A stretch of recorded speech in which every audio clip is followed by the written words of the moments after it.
Alright, so load up on the coffee because you're going to get started making the Yammi app. And in this application, we're going to be diving deeper into FlutterFlow, which also means that you'll have to build an app with far more functionalities.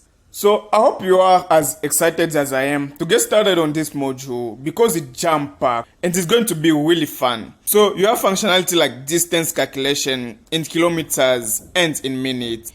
You can click on a restaurant and you get taken to that restaurant menu. You can add product to the cart and you have a counter. You can go to the cart and check out. You have chat functionalities and so much more. So with this project, we're going to start off by using a template that we've provided for you. And the reason we're doing this is because we've already created most of the interface. So you don't have to do all this boring stuff.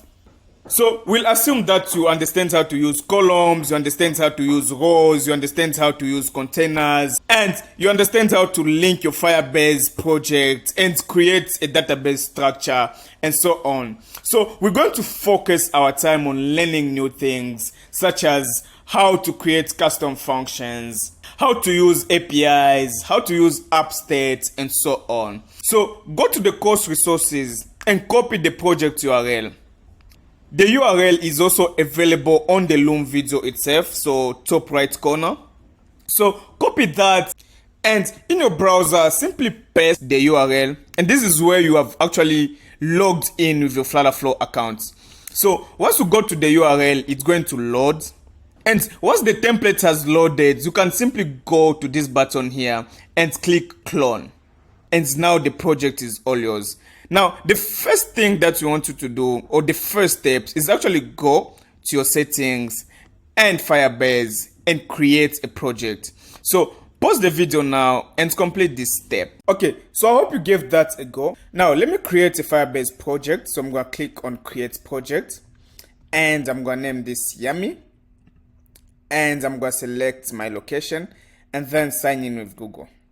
Great, that's created and connected. I'm going to enable auth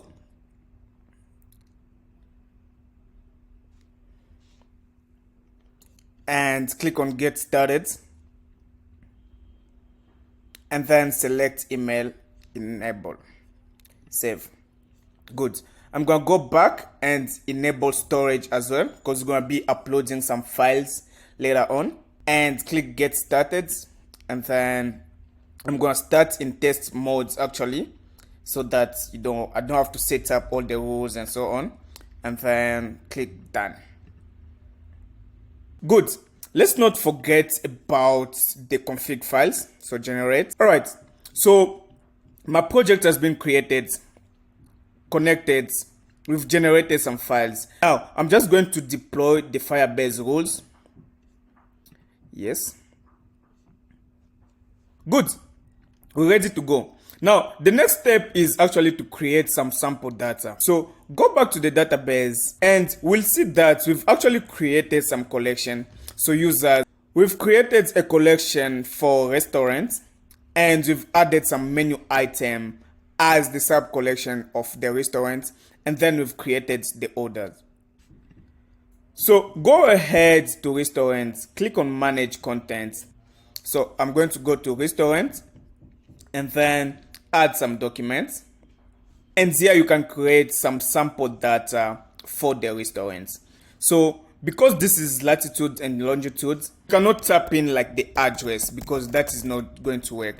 What you can do is actually click on this icon here and search for an address. So I can say maybe 410 Steve Biko, and this is in South Africa, and then select it, and it's going to give me the coordinates, and then create a name of a restaurant. So I can say Burger King, and I can actually upload an image or add a URL and find a Burger King image, and I can just go to images and maybe use this one.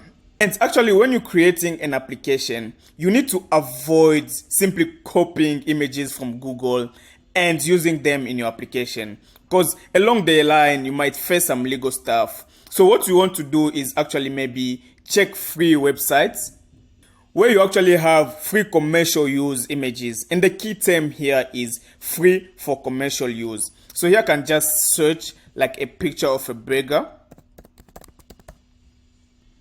And I can copy the link of this. So copy image address, and then I can use this in my application. Then you can use that here. But right now, because this is actually not gonna be a live application, I can copy this and use it in my application. So I'm gonna do that and then add document. So create maybe 3 more. Another thing we can do is actually try to create a user. So if you go to index and then create account, you see that we've added some action here. So simply run the application. All right, so you're gonna see that you're gonna land on the index, and let's create like a demo user and create a password and create a user. So that user is created, and if you actually go back to your Firebase and go to project overview and then select the Firestore, you're actually going to see that if you navigate to users, you see that we have successfully created 1 user. Good. So once you've done all of this, you've cloned the project, you've linked your Firebase project, you've actually created a user and some sample restaurants. Head over to the next lesson where we're now going to start building our Yammi app.